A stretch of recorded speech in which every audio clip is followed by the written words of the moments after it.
Listo, compañeros. Ahora en este segundo video vamos a ver cuáles serían esas desinencias que se le van a agregar pues a cada uno de los verbos que vayamos a conjugar en imperfecto, dependiendo de si están en voz activa, que recuerden que la voz activa es cuando el sujeto realiza la acción, o en voz media o en voz pasiva, que la voz media es, digamos, de forma recíproca, o la voz pasiva cuando el sujeto recibe la acción. Listo. Entonces, en este caso, pues la voz media y la voz pasiva van a ser las mismas desinencias o terminaciones. Ya va a depender del contexto y, digamos, en sí el texto que estemos estudiando para determinar si está en voz media o está en voz pasiva. ¿Sí? En cuanto a las desinencias, entonces tengamos en cuenta uno, aumento. Siempre va a tener que estar presente la épsilon. En este caso, pues en una palabra, un verbo que comienza con consonante, como lío, o los cambios que veíamos en el video anterior cuando comienzan en vocal o en diptongo. Entonces esa parte sería lo primero que debe estar.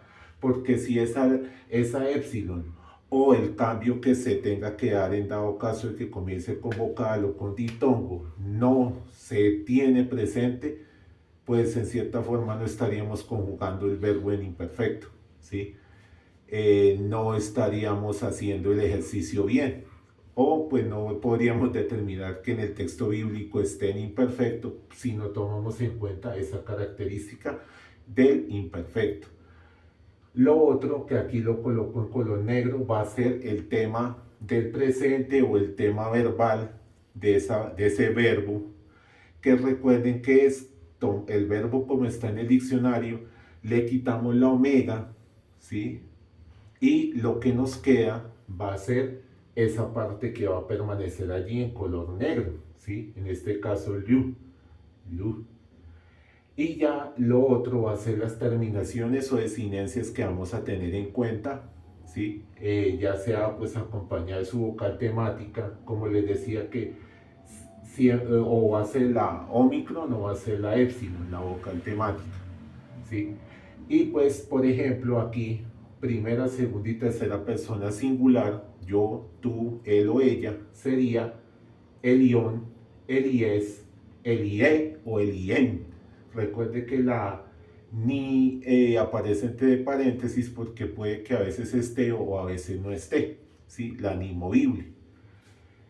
En plural, o sea, nosotros o nosotras, vosotros, vosotras, y ellos o ellas, sería eliomen, eliete, elión, ¿sí? Si ustedes notan, compañeros, aquí en este caso, por ejemplo, tenemos este elión y aquí también. Entonces, ¿de qué va a depender?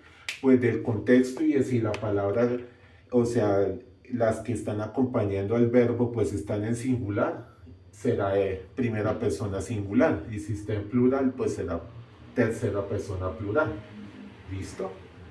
Ahora, voz media o voz pasiva va a quedar de esta manera. Primera, segunda y tercera persona singular sería eliomen, eliú, elieto, ¿sí?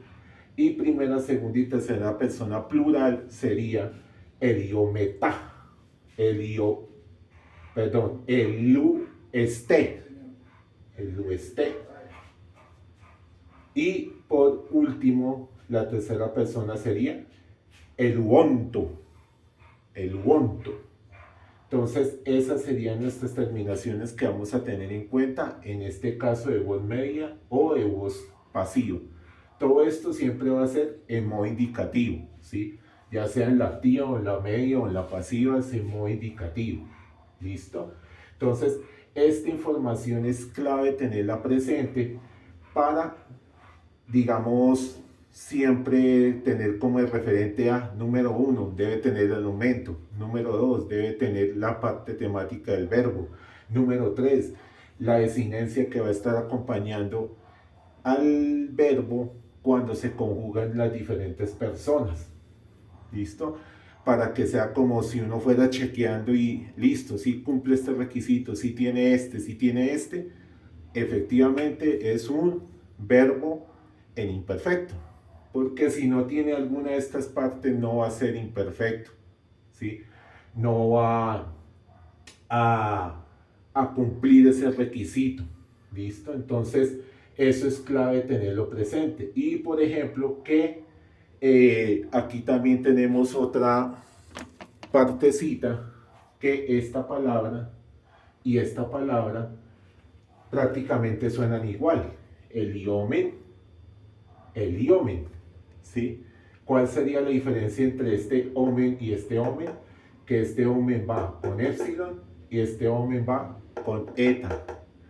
Por eso también es importante, digamos, como acostumbrarse a cómo se escribe la palabra, porque a veces suenan similar, o sí, el sonido es el mismo, y no vayamos a confundir que sea voz activa primera persona, nosotros, nosotras, en plural, y lo confundimos con primera persona, pero en singular, o sea, yo, en voz media o en voz pasiva.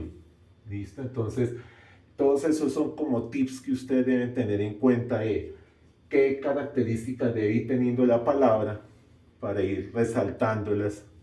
Y en el caso de los que tienen un sonido similar, pues tener presente cuál puede ser esa clave para decir, ah, listo, esto me va a ayudar a saber cuándo es voz activa o cuándo es voz pasiva o voz media.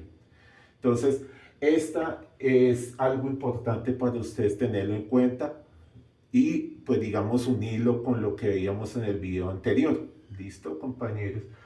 Para saber siempre que esto está en imperfecto, o sea, una acción que ya se hizo, una acción en pasado, una acción que ya terminó.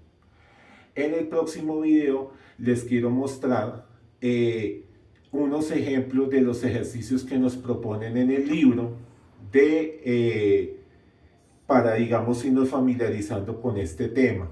¿Listo? Entonces vamos a ver algunos de esos ejemplos de la tarea para que ustedes puedan tener el referente tanto de cómo aplicarían esto y lo del video anterior, como pues cómo se llevaría a cabo la tarea para que ustedes puedan hacer el resto de los ejercicios que están allí. Gracias y Dios los bendiga.